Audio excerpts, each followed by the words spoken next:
Uncle Dan has another Bible story. My story today is an exciting one about 2 battles. 2 battles? Yes, Aunt Sue. A story taken from the Old Testament as adapted from 1 Samuel, chapters 4, 5, 6, and 7. I call the story 2 battles at Aphek.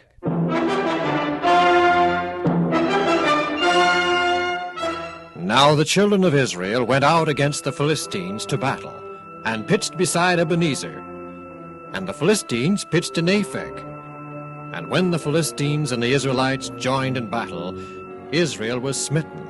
And the Philistines slew of the Israelite army 4,000 men. And when the Israelites had retreated to their own camp, the leaders gathered together and said, "Why has our God permitted the Philistines to defeat us? We have sinned. We have forgotten God.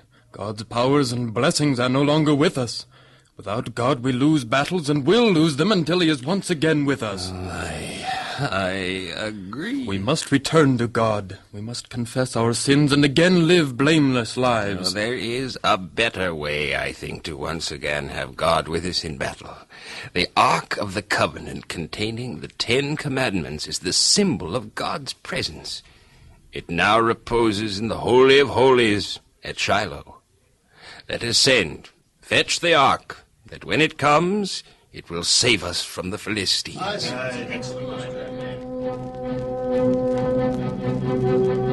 So the people sent to Shiloh, that they might bring from thence the Ark of the Covenant of the Lord. And when the Ark of the Covenant came into camp, all Israel shouted with a great shout, so that the earth rang with it. And the Philistines heard the noise of the shout. "Captain! Captain! Yes, General. That shouting, you hear it?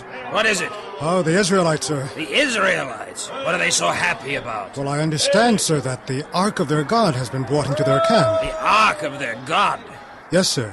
It's some sort of chest or ark that gives them the power that we've heard so much about. You mean, the walking through the Red Sea and the Jordan River and all the other superhuman things the Israelites have done? Yes, sir. And this Ark, their God, is in their camp now? Yes, sir. And woe unto us, sir. This sort of thing has never happened before. There is no one, nothing that can deliver us out of the hand of the Israelite God. We must not give up, Captain. Oh, but sir, he's the same God who smote the Egyptians with the plagues and then delivered Israel out of the wilderness.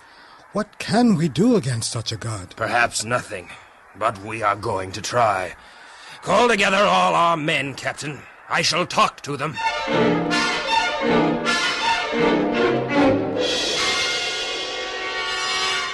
O ye Philistines, I plead with you to be strong.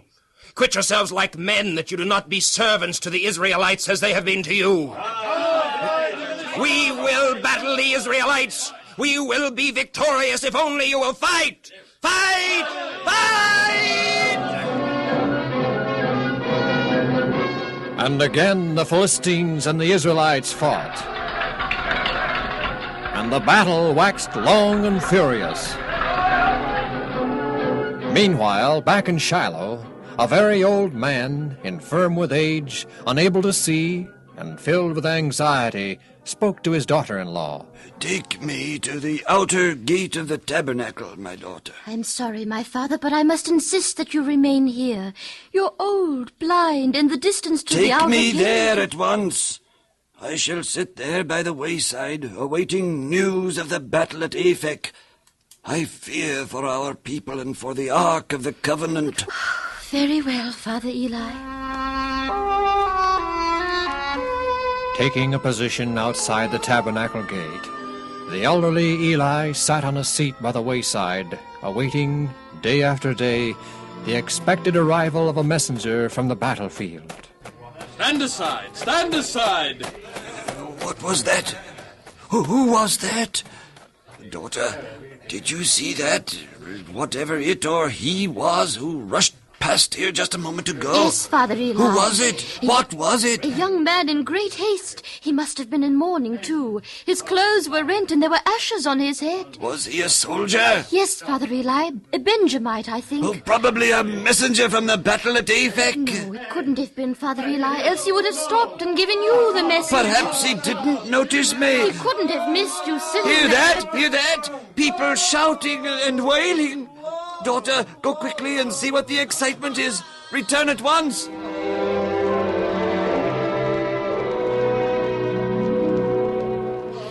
Father Eli, here is the messenger from the battle at Aphek. Yes. What is it, my son? Eli, sir, the army of Israel has fled before the Philistines. There's been great casualties among our people, and thy sons, Hophni and Phinehas, are also dead. My husband! I expected that. A judgment of the Lord for their sins. And the priest, Eli, sir, the ark, it has been captured. Oh, captured? By the Philistines, sir, and taken back to their country. Oh, it's my fault. My sins. The Lord has withdrawn his presence. Oh, I have dishonored God.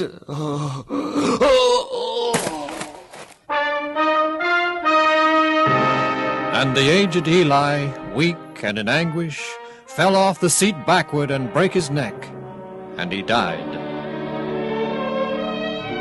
There was great mourning and sadness in Israel, but in the camp of the Philistines there was great rejoicing. How many Israelites did we slay this day, Captain? About 30,000, General. Well, we won't hear any more from them for a while. And the ark of their god was supposed to be powerful. Not as powerful as our gods, huh?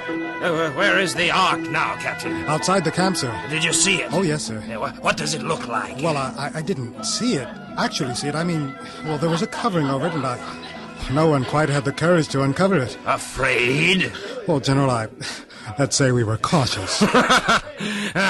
You still think there's something mysterious and powerful about that ark of the Israelite god? Yes, sir, I do. You're probably right. And on that assumption, I think I'll send the ark to Ashdod, make a place for it alongside our god Dagon. In fact, I'll take the ark there myself and instruct the priests what to do.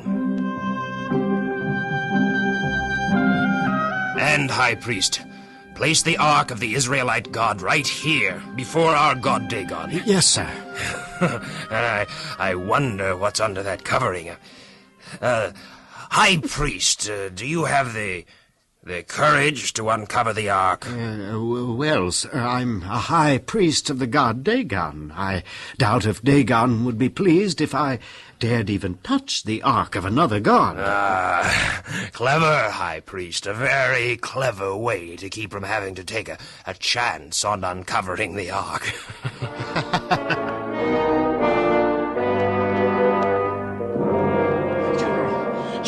General! Yes, High Priest. You'd better get rid of that Israelite ark, General. Get rid of it? Why? What's happened? When I went in the temple for my morning devotions to the image of Dagon, it was fallen upon its face to the earth before the ark. Well? Well, it's never done that before, General. I'm sure there's nothing mysterious about it. Just set Dagon up again and everything will be all right. All right, General, if you say so.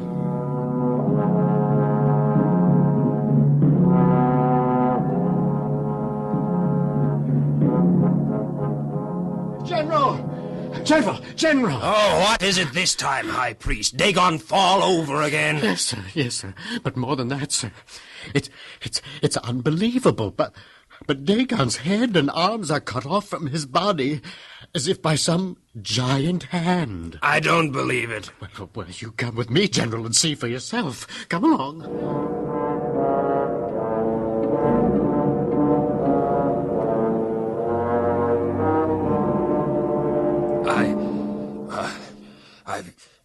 I can't believe it. Something looks like a giant hand did cut up Dagon. Yes. I wonder why, who? High Priest. Yes? Gather up the parts of Dagon and put them back together. Oh, no, sir, not me. I'll never touch that idol again, never. Nor will I ever walk near it even. And I'll instruct the under-priest to do the same. What do you think happened? Well, it's the Ark of the Israelites. There's a strange power in it. I want nothing to do with it. Nothing whatsoever. Nonsense. Nonsense? Oh, then why did it happen? Why is it that all of a sudden... General, I thought I'd find you here. Captain? Oh, General, a strange illness has broken out among our people. Why, they're dying like flies. It's the Ark of the Israelites, I know it. The Israelite God is angry with us and with Dagon. I demand that the Ark be gotten rid of. It's a menace as long as it remains here. Perhaps you're right, High Priest. Captain, call a general meeting of all Philistine lords.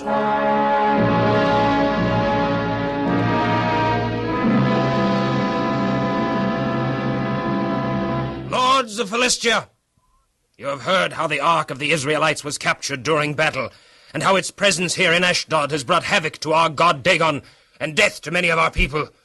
Now, lords, what shall we do with this Ark of the God of Israel? Why not destroy it? Burn it? Well, my lord, that may be a good idea, if you will do it yourself.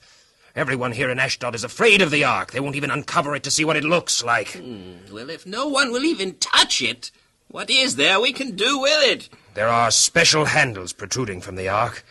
My men will touch those handles, but nothing else. Well, then why not remove the Ark? Sure, but where will we take it? Well, don't take it any place. Just carry it around. Then its curse cannot rest upon any of our people or cities. You can get your soldiers to carry it around, can't you, General? Of course. Well, then do it. I suggest that your men carry it around and about the city of Gath. Yes, sir. And the Ark of the Covenant was carried about the city of Gath. And the hand of the Lord was against Gath. And many of the people thereof, both small and great, were destroyed with a great pestilence. Captain, take the Ark away from Gath. Take it to Ekron. Yes, sir. But the people of Ekron, hearing that the Ark of Israel was to be brought to their city, were angry and fearful. General, sir, the people of Ekron beg you not to bring the Ark to their city. Why, they claim, sir, that you do so merely to slay them and all their people. We have to do something with the Ark.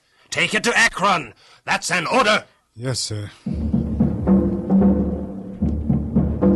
And it came to pass, as the Ark of God came to Ekron, that the Ekronites cried out, saying, They have brought about the Ark of the God of Israel to us, to slay us and our people. So they sent and gathered together all the lords of the Philistines, and said, My lords of Philistia, we the people of Ekron are low in spirit and of great sorrow. For the Ark of the Israelite God has brought great destruction in our city.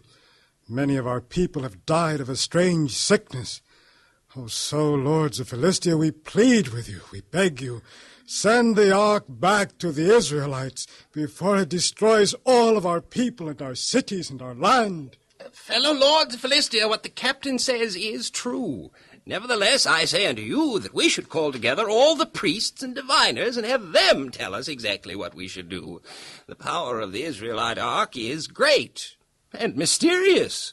Perchance we're not wise in the way we move the Ark. The destruction which comes on us might be greater than it is now. Now, my Lord of Ashdod, what say you? Oh, I agree with you, Lord of Ekron. And you, Lord of Gaza? Yeah, I concur. Lord of Escalon? Agreed. Lord of Gath? I heartily agree. So shall it be. Captain, gather together the priests and diviners. Yes, sir, my lord.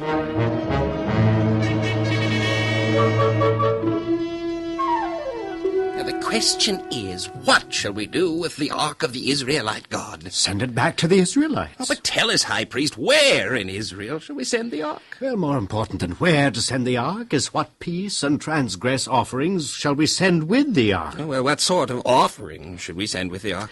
Well, there are 5 of you lords. Lord Ekron, Lord Ascalon, Lord Gaza, Lord Gath, and Lord Ashdod.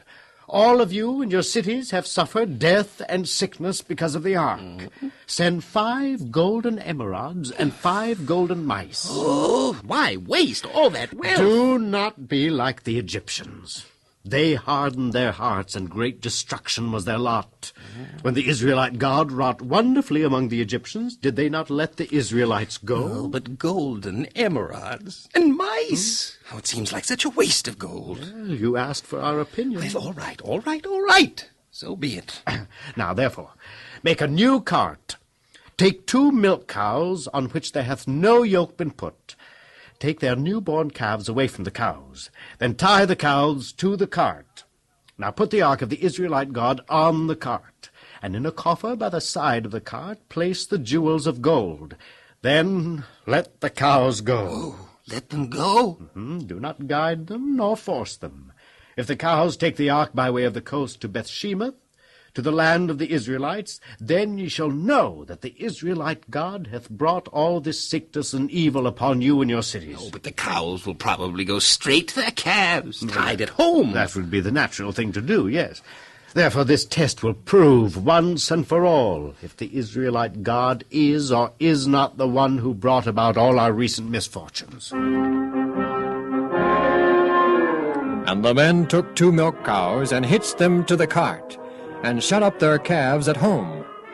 And they laid the ark of the Lord upon the cart, and the coffer with the mice of gold, and the images of their emerods. Now we'll all follow the ark and see what happens. Are we ready? We're ready. Yes, I think we're ready. All right, Captain. Let the cows loose. Yes, my lord. Well, they started off straight for the coast. Come on, lords. Let's follow. Any second now, the cows will turn and start back for their calves. Perhaps they won't. It would be a miracle. Hey, listen to those cows. They're crying for their young ones. They want to turn and go back to their calves. But some power is forcing them onward towards Israel. What and why?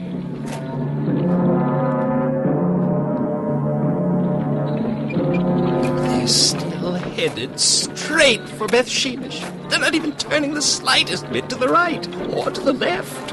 A mystery. The priest said it's proof positive that the Israelite God did bring those curses down upon us for having captured and stolen away his ark. And the lords of the Philistines followed after the ark unto the very border of Bethshemesh. Well, fellow lords, there is your proof that the God of Israel is powerful, worthy of worship, reverence, loyalty. But come, let's hasten back and make our report to the priests. And it came to pass that many of the people of Bethshemesh were in the valley reaping their wheat harvest. Oh, this is the last of the wheat fields, and am I glad? Not me. I like to harvest. It's invigorating, healthy. Oh, give me the work of a Excuse me for interrupting, but isn't that a pair of cows coming down the road? Cows? Oh, yes, they are cows. That's odd. Cows pulling a cart.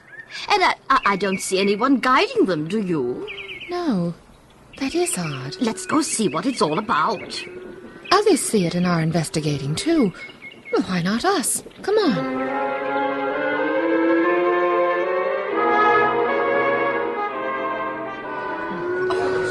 Just listen to those cows bellowing. That's the way cows sound when they're calling for their young. Well, those cows seem determined to go someplace, and in a hurry, too. I wonder what that thing is on the cart. A chest of some sort, looks like. Say, I think I know what that is. I remember not long ago I was in Shiloh, and a cousin of mine told me that the Philistines had stolen away the ark. The Ark of the Covenant? Uh-huh. And my cousin described the covering over the ark, and that looks just like it. Maybe that is the Ark. That would explain those cows going unguided by themselves. An angel of God must be guiding them. And the 2 cows took the ark into the field of Joshua, and stopped and stood there where there was a great stone. And certain men of Bethshemesh came and uncovered the ark, and they clave the wood of the cart, and built an altar, and offered the cows thereon as a burnt offering. And they put the coffers with the golden mice and the emerods upon the stone. And a great crowd gathered and looked upon the ark and the offering of burnt sacrifices. But why do you turn your face from the Ark and the offering of sacrifice? I don't want to see it. Why? God commanded Moses on Mount Sinai that no one must look at the ark upon penalty of death. Even the high priest is to see the ark only once each year. But nothing is happening, and look at these people, thousands of them, and they're all gazing upon the ark and the offering of...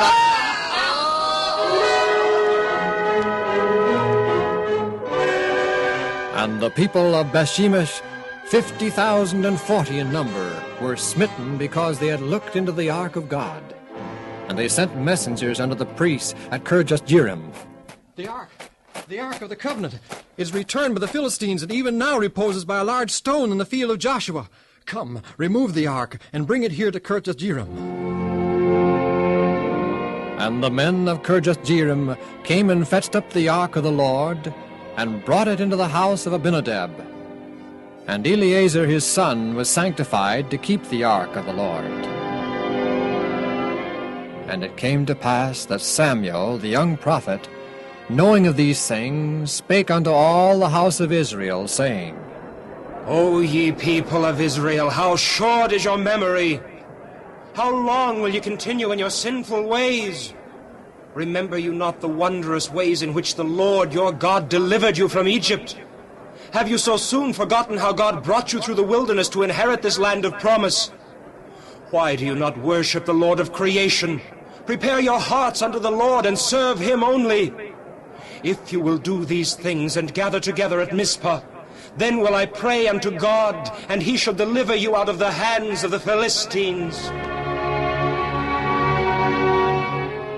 And the people of Israel gathered together at Mizpah, and put away the strange gods of wood and stone, and they served the Lord only. And Samuel judged the children of Israel in Mizpah.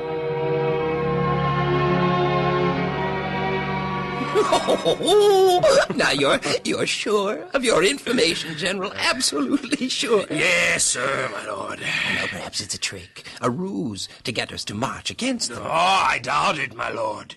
The Israelites seem to be at Mizpah on a peaceful mission. Their leader, Prophet Samuel, is talking to them, settling their disputes and differences. It's more like a holiday, a celebration than it is a military gathering. Still, it may be a council of war. Now, we can't take a chance. We must march against them. Oh, another easy victory for us, if you're right. I'm sure of it, my lord. Then gather together your footmen and horsemen. Prepare to march against the Israelites. Yes, sir, my lord. Samuel, sir, the Philistine army approaches. The Philistines? Approaching Mizpah? Yes, sir, I saw them myself. Does anyone else besides you know this? Yes, sir, several of us saw the Philistine army. Anyway, the entire camp will soon know it. The Philistines are only a few miles away. Try to keep the people from panicking.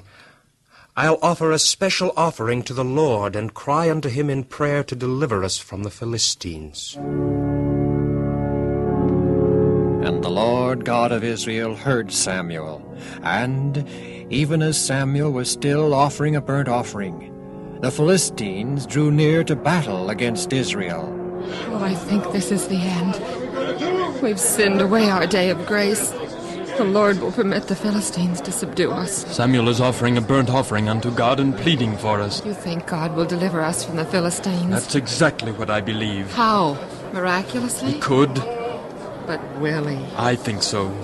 Well, whatever God does will have to be done soon. The Philistine army's coming over that hill right now. Listen. Huh? We can probably even hear them.